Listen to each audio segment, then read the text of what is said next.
अस्सलाम वालेकुम to all of you. कैसे हैं आप सब। तो आज मैं आपको बताऊंगा कि बिटवीन और अमंग में क्या फ़र्क है, कहाँ पे हम बिटवीन यूज़ करेंगे और कहाँ पे अमंग यूज़ करेंगे। उसके बाद बताऊंगा कि सिंस और फॉर में क्या डिफरेंस है, कहाँ पे सिंस यूज़ करेंगे और कहाँ पे फॉर यूज़ करेंगे।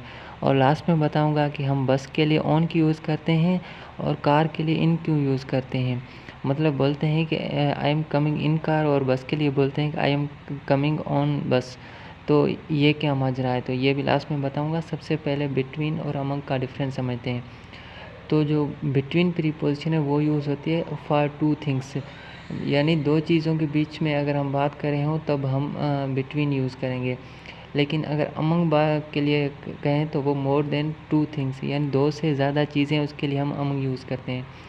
इसके एक और बात भी आपको याद रखनी है कि बिटवीन अगर दो से ज़्यादा भी चीज़ें हैं लेकिन उनके नाम अगर दिए हुए हैं तब हम बिटवीन यूज़ करेंगे। अमंग सिर्फ तभी यूज़ करेंगे जब कोई चीज़ सही से डिफ़ाइन ना हो। जैसे मिसाल के तौर पे अमंग क्लास फेलोज़। अब क्लास फेलोज़ दो से ज़्यादा हैं लेकिन ये अच्छी तरह से डिफ़ाइन नहीं है कि मतलब नाम वगैरह नहीं लिखे हुए, तो यहाँ पे हम अमंग लगाएंगे। या अगर बोलें अमंग 3 कंट्रीज़ या अमंग 5 कंट्रीज़, तो यहाँ पे भी हम जो है ना लगाएंगे, अमंग लगाएंगे। लेकिन अगर बिटवीन की बात करें तो बिटवीन मिसाल के तौर पे दो चीज़ों के लिए अगर बोलें तो बिटवीन अली एंड अहमद, तो यहाँ पे हमने बिटवीन लगाया।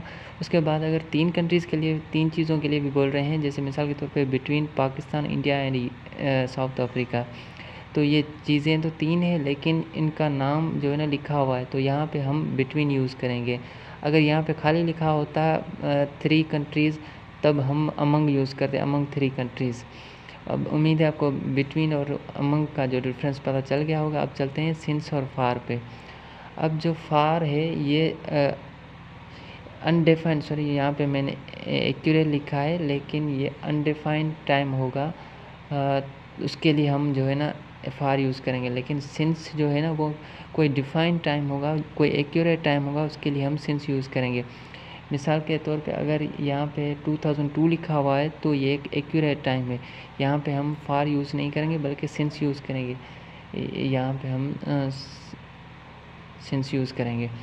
अगर यहाँ पे खाली लिखा होता 2 ईयर्स, मिसाल के तौर पे ये 2 साल हो गया, तो यहाँ पे हम फार यूज़ करते, क्योंकि 2 साल हमें पता नहीं कि कौन से 2 सालों की बात हो रही है, तो उसके लिए हम फार यूज़ करेंगे। लेकिन सिंस, अब अगर मिसाल के तौर पे मैं बोलूँ कि मैं पिछले 2 सालों से यहाँ पे काम कर रहा हूँ या टीचिंग कर रहा हूँ, तो यहाँ पे पिछले लफ्ज़ आ गया, यानी लास्ट इंग्लिश में ये वर्ड आ गया, तो पता चल जाएगा पिछले 2 सालों से, यानी 22 और 23 से काम कर रहा हूँ।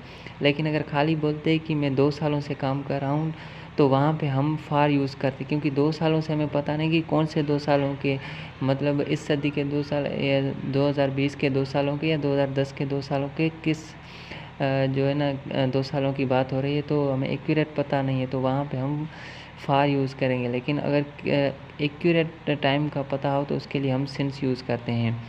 उसके बाद आ जाते हैं ऑन बस और इन बस। अब आपको याद रखना है, पहले मैं आपको बता दूं कि कौन सी गाड़ियों के लिए हम इन यूज़ करते हैं और कौन सी गाड़ियों के लिए हम ऑन यूज़ करते हैं।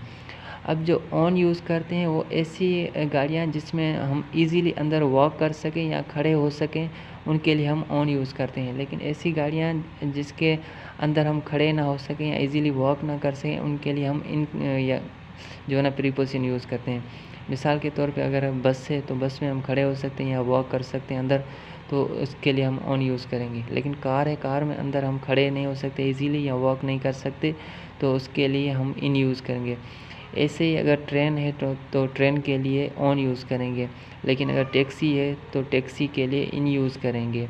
मतलब I am coming in taxi, on taxi नहीं होगा क्योंकि टैक्सी में हम वॉक नहीं कर सकते। लेकिन अगर ट्रेन में आ रहे हैं तो ट्रेन के लिए हम जो है ना ऑन यूज़ करेंगे कि I am coming on train, क्योंकि ट्रेन में हम इजीली वॉक कर सकते हैं। शुक्रिया।